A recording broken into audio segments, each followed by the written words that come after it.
Hello दोस्तों, नमस्कार। हमारे यूट्यूब चैनल में आपका स्वागत है। दोस्तों, आज है 27 जनवरी 2024 और 27 जनवरी 2024 से जितने भी छत्तीसगढ़ डेली करेंट अफेयर संबंधी जितने भी इम्पोर्टेंट क्वेश्चन बन सकते हैं, सारे क्वेश्चन के बारे में डिटेल से डिस्कस करेंगे। 26 जनवरी वाला करेंट अफेयर को डिस्कस नहीं किए हैं तो आज 26 जनवरी और 27 दोनों को क्या है लेकर चलेंगे, ठीक है। इसका आप अगर पीडीएफ डाउनलोड करना चाहते हैं तो हमारे टेलीग्राम चैनल से जुड़ जाओ। टेलीग्राम चैनल में आपको इसको पीडीएफ मिल जाएगा। तो चलिए आज का करंट अफेयर सेशन का हमारा पहला क्वेश्चन की ओर आगे बढ़ते हैं। ये रहा हमारा पहला क्वेश्चन। ये बहुत ज़्यादा आपका इम्पोर्टेंट क्वेश्चन है। हाल ही में छत्तीसगढ़ के कितने व्यक्तियों को पद्मश्री सम्मान से सम्मानित किया गया है? इस क्वेश्चन का सही आंसर है ऑप्शन बी, 3 व्यक्तियों को। छत्तीसगढ़ के 3 व्यक्तियों को पद्मश्री सम्मान 2024 से सम्मानित किया गया है। क्वेश्चन का डिटेल देखते हैं। छत्तीसगढ़ में पंडित रामलाल बरेट को कला क्षेत्र में, इसका क्षेत्र भी आपको याद रखना है और नाम और क्षेत्र याद रखना है, ठीक है। तो पंडित रामलाल बरेट को दिया गया है। वैद्यराज हेमचंद माझी को किस क्षेत्र में? वैद्यराज हेमचंद माझी। आपको इस नाम को जोड़ के चलना है, ठीक है। जैसे आप जब भी आप याद करेंगे तो इसको बोलना है वैद्यराज हेमचंद माझी, चिकित्सा क्षेत्र में। अब वैद्यराज है तो मतलब चिकित्सा से संबंधित है, ठीक है। तो उस तरह से जोड़ना है आपको। जागेश्वर यादव को सामाजिक सेवा के क्षेत्र में उल्लेखनीय कार्य तथा सेवाओं के लिए पद्मश्री सम्मान 2024 प्रदान किया गया है। बता दें कि साल 1976 से लेकर 2023 तक छत्तीसगढ़ के 26 लोगों को पद्मश्री सम्मान मिल चुका है। तीजन बाई को लोक गायन के क्षेत्र में पद्मनी, मतलब लोक गायन क्या है इसका? पडवानी के क्षेत्र में उनकी उल्लेखनीय उपलब्धियों के लिए वर्ष 1988 में पद्मश्री सम्मान दिया गया था तीजन बाई को। 2003 में पद्म भूषण और 2019 में पद्म विभूषण से नवाजा गया है। तो इन्हें भी आप याद रखेंगे, इंपॉर्टेंट है, ठीक है। रामलाल बरेट कला क्षेत्र में, वैद्यराज हेमचंद माझी को चिकित्सा क्षेत्र में और जागेश्वर यादव को, ठीक है, जागेश्वर यादव को सामाजिक सेवा के क्षेत्र में यह पुरस्कार दिया गया है। तो इस चीज़ को आप याद रखेंगे, इंपॉर्टेंट है, ठीक है। चलिए नेक्स्ट क्वेश्चन की ओर आगे बढ़ते हैं। ये रहा हमारा अगला क्वेश्चन। माघ पूर्णिमा के अवसर पर शिवरी नारायण में भव्य मेला का आयोजन किया जाता है। यह छत्तीसगढ़ के किस जिले में है? शिवरी नारायण कहाँ है उसको आपको बताना है। तो इस क्वेश्चन का सही आंसर है ऑप्शन सी, जांजगीर चांपा में है। शिवरी नारायण यह रामायणकालीन एक स्थल है। यहाँ है एक मंदिर है नर नारायण मंदिर, वो ज़्यादा इंपॉर्टेंट है, ठीक है। तो चलिए इसका डिटेल के बारे में देखते हैं। छत्तीसगढ़ राज्य में जांजगीर चांपा जिले में महानदी के तट पर बसा शिवरी नारायण अपनी सांस्कृतिक विरासत और धार्मिक आस्थाओं के लिए प्रसिद्ध है। यहाँ स्थित प्रसिद्ध नर नारायण मंदिर का निर्माण 11वीं शताब्दी में कराया गया है। मान्यता है कि यहाँ माता सबरी ने प्रभु श्री राम के वात्सल्य और अटूट भक्ति भाव से जूठे बेर खिलाए थे। माता सबरी और नारायण के इसी अटूट प्रेम के कारण इस स्थान का नाम शिवरी नारायण पड़ा। यह माघ पूर्णिमा के अवसर पर आयोजित होने वाला भव्य वार्षिक मेला भक्तों और पर्यटकों के बीच में आकर्षण का मुख्य केंद्र बना रहता है। अब देखो ये हमारा क्या है, शिवरी नारायण। तो शिवरी नारायण से इम्पोर्टेंट देखो, कोई भी चीज़ आपको याद आता है तो उस चीज़ों को आपको वहाँ से रिलेटेड जितने भी इम्पोर्टेंट चीज़ है उस चीज़ को आपको याद रखना चाहिए। जैसे शिवरी नारायण क्या है? शिवरी नारायण में 3 नदियों का संगम होता है। कौन कौन सी नदी का संगम होता है? तो आपका शिवनाथ नदी, जोक नदी और महानदी, तीनों नदी का संगम होता है। जैसे आपको 3 नदी का संगम के बारे में याद आया तो आप और कहाँ कहाँ पर संगम है? तो देखो राजिम में है नदियों का संगम। राजिम में क्या है? नदियों का संगम है 3 नदियों का, और उसे क्या है छत्तीसगढ़ का प्रयाग बोलते हैं, ठीक है, छत्तीसगढ़ का प्रयाग बोलते हैं। तो देखो राजिम में कौन कौन से? महानदी, पैरी और सोढूर नदी का संगम होता है। शिवरी नारायण में कौन कौन सी नदी का संगम होता है? तो महानदी, शिवनाथ नदी, जोक नदी का संगम होता है।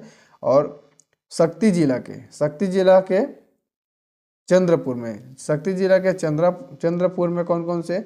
तो माढ़ नदी, लाथ नदी और महानदी का क्या होता है, संगम होता है। और खैरागढ़ में भी 3 नदियों का संगम है। आमनेर, मुस्का, पिपरिया, आमनेर, मुस्का, पिपरिया का तीनों नदी का क्या है, संगम है। तो इन सभी चीज़ों को आपको अच्छे से याद रखना है। जब भी देखो इस तरीके से चीज़ें आता है तो आपको रिवीजन करना है। चलिए नेक्स्ट क्वेश्चन की ओर आगे बढ़ते हैं। ये रहा हमारा अगला क्वेश्चन, ध्यान से सुनेंगे। हाल ही में छत्तीसगढ़ के कितने स्वच्छता दीदियों को गणतंत्र दिवस के परेड समारोह में दिल्ली में सम्मानित किया जाएगा? तो इस क्वेश्चन का सही आंसर है ऑप्शन बी, 16। छत्तीसगढ़ के जो 16 स्वच्छता दीदियां हैं उन्हें गणतंत्र दिवस की जो परेड समारोह होगा नई दिल्ली में, वहां पर इन्हें क्या है, सम्मानित किया जाएगा। तो चलिए इसके बारे में जानते हैं। स्वच्छता को सम्मान छत्तीसगढ़ की 16 स्वच्छता दीदियां अपने परिजन के साथ दिल्ली में दिखेगी। गणतंत्र परेड दिवस विशेष अतिथि के रूप में इन्हें आमंत्रित किए गए हैं। ठीक है, मतलब इनको यही है कि सम्मानित, यही है कि इनको आमंत्रित किए गए हैं, ये इनका क्या है, सम्मानित है। ठीक है, विशेष अतिथि के रूप में, यह सम्मान से कम नहीं है। ठीक है, तो इसे आप याद रखेंगे, बहुत ज़्यादा इंपॉर्टेंट है 16 स्वच्छता दीदियों को। चलिए नेक्स्ट क्वेश्चन की ओर आगे बढ़ते हैं। यह रहा हमारा अगला क्वेश्चन है। हाल ही में छत्तीसगढ़ के किस जिले में राम जी की धान से विश्व की सबसे बड़ी रंगोली बनाई गई? इसका सही आंसर है ऑप्शन बी, रायपुर में। रायपुर में प्रभु श्री राम जी की धान से विश्व की सबसे बड़ी रंगोली बनाई गई है। तो चलिए जानते हैं इसके बारे में। छत्तीसगढ़ में बनेंगे 3 विश्व रिकॉर्ड। रायपुर के साइंस कॉलेज में धान से बनी हुई विश्व की सबसे बड़ी राम जी की रंगोली बनाई गई है। अब बनाई गई है इसको, वहाँ पर क्या है, ये पहले के न्यूज है।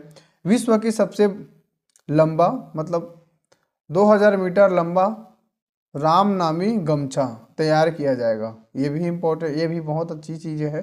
501 बच्चे राम जी के रूप में बनाकर भव्य शोभा यात्रा निकाले जाएंगे। झांकी साइंस कॉलेज से राम मंदिर तक जाएगी।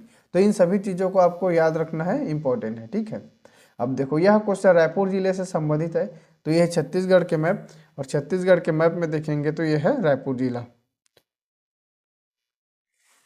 रायपुर जिले से यही क्वेश्चन बन जाता है कि रायपुर शहर को किसने बसाया था। देखो मैं आपको एक्स्ट्रा फैक्ट इसलिए बता रहा हूँ क्योंकि हमें रिवीजन करना रहता है, क्योंकि हमें पुराने चीज़ों के भी रिवीजन करना है नए चीज़ों के साथ साथ।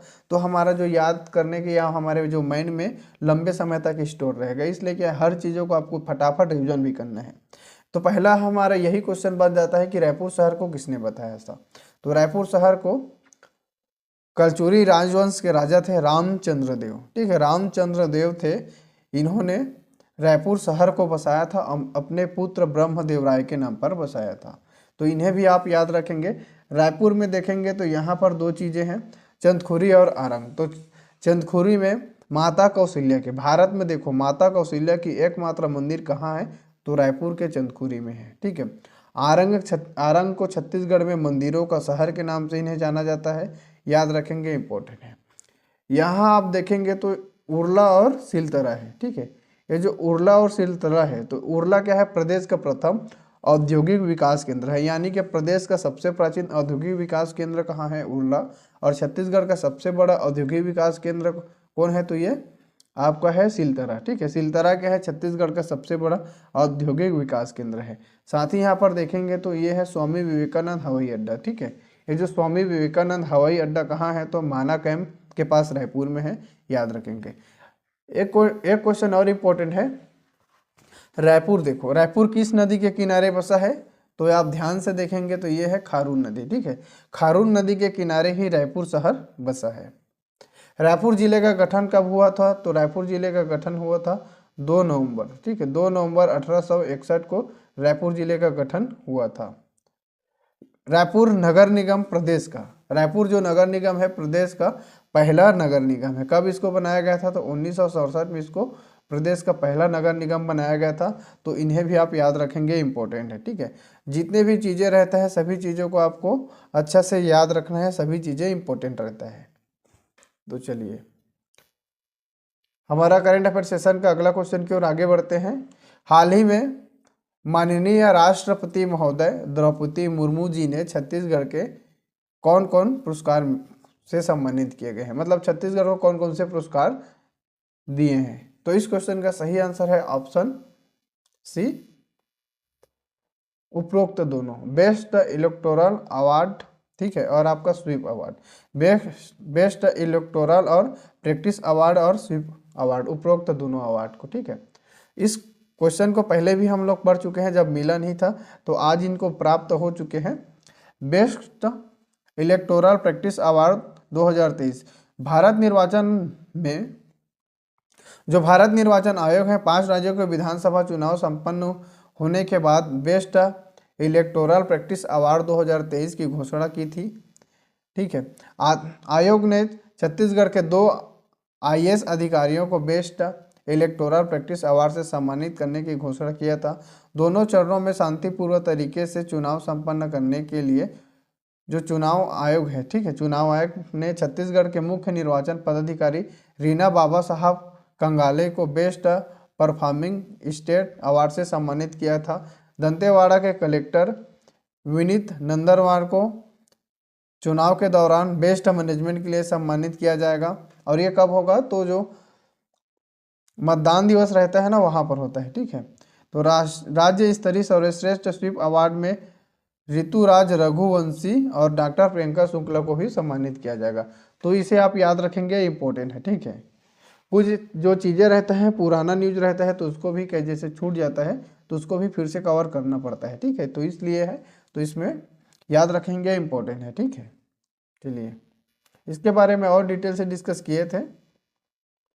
यह हमारा अगला क्वेश्चन है, हाल ही में छत्तीसगढ़ के किस विश्वविद्यालय को NAC द्वारा ग्रेड A प्रदान किया गया है। तो इस क्वेश्चन का सही आंसर है ऑप्शन डी। ऑप्शन डी हमारा कौन सा है, तो ऑप्शन डी में है डॉक्टर CV रमन विश्वविद्यालय बिलासपुर को NAC द्वारा ग्रेड A प्रदान किया गया है। तो चलिए जानते हैं इसका डिटेल क्या है। डॉक्टर CV रमन विश्वविद्यालय को NAC द्वारा A ग्रेड प्रदान किया गया है। CVRU को NAC A ग्रेड प्राप्त करने वाला यह प्रदेश का, मतलब जो डॉक्टर CV रमन विश्वविद्यालय यह प्रदेश का NAC द्वारा A ग्रेड प्रदान करने वाला पहला यूनिवर्सिटी बन गया है। डॉक्टर CV रमन विश्वविद्यालय के कुलाधिपति संतोष चौबे ने पत्रकारों से चर्चा करते हुए बताया कि वर्ष 2006 में आदिवासी बहुल क्षेत्र कोटा में स्थापित होकर गुणवत्ता पूर्ण उच्च शिक्षा प्रदान कर रहा है। NAC क्या होता है, तो राष्ट्रीय मूल्यांकन एवं प्रत्यावर्तन परिषद। इसकी स्थापना हुआ था 1994 में, याद रखेंगे, इंपॉर्टेंट है, ठीक है। चलिए नेक्स्ट क्वेश्चन की ओर आगे बढ़ते हैं। यह क्या है, हमारा जो CV रमन विश्वविद्यालय है कोटा बिलासपुर में है। तो छत्तीसगढ़ के मैप में देखिए, ये है छत्तीसगढ़ के मैप, और छत्तीसगढ़ के मैप में कहाँ है, बिलासपुर। तो ये है, देखिए बिलासपुर, ये बिलासपुर है, और इसका पूरा डिटेल यहाँ पर दिया हुआ है, ठीक है। तो इन्हें आप अच्छे से समझेंगे। देखो, बिलासपुर जो शहर है, ये किस नदी के किनारे बसा है, तो ये अरपा नदी के किनारे बसा है, याद रखेंगे। अरपा नदी का उद्गम कहाँ से हुआ है, तो अरपा नदी का उद्गम हुआ है गौरेला पेंड्रा मरवाही जिला के पेंड्रा लोरमी के पठार से। बिलासपुर में है लगरा, ये जो लगरा है यहाँ पर क्या है, प्रदेश का पहला ट्रैफिक पार्क है, ठीक है। प्रदेश का पहला ट्रैफिक पार्क कहाँ है, तो लगरा में है। यहाँ देखेंगे तो रतनपुर, ठीक है। रतनपुर से यही इंपॉर्टेंट चीज़ बन जाता है कि रतनपुर को किसने बसाया था, तो रतनपुर को कलचुरी वंश के राजा थे रत्नदेव प्रथम, तो रत्नदेव प्रथम द्वारा इसे बसाया गया था, ठीक है। तो इन्हें भी आप याद रखेंगे। रतनपुर को तालाबों का शहर के रूप में जाना जाता है। छत्तीसगढ़ में रतनपुर को तालाबों का शहर के रूप में इन्हें जाना जाता है। बिलासपुर में है बिल्हा तहसील। यह जो बिल्हा तहसील है, यह छत्तीसगढ़ का सबसे बड़ा तहसील है, याद रखेंगे, इंपॉर्टेंट है। सबसे बड़ा तहसील कौन है, तो बिल्हा तहसील है। चलिए नेक्स्ट क्वेश्चन की ओर आगे बढ़ते हैं। ये रहा हमारा अगला क्वेश्चन, हाल ही में छत्तीसगढ़ सरकार ने कितने नए स्थानीय अवकाश की घोषणा की है। तो इस क्वेश्चन का सही आंसर है ऑप्शन सी 3। छत्तीसगढ़ सरकार ने 3 नए क्या है स्थानीय अवकाश की घोषणा की है।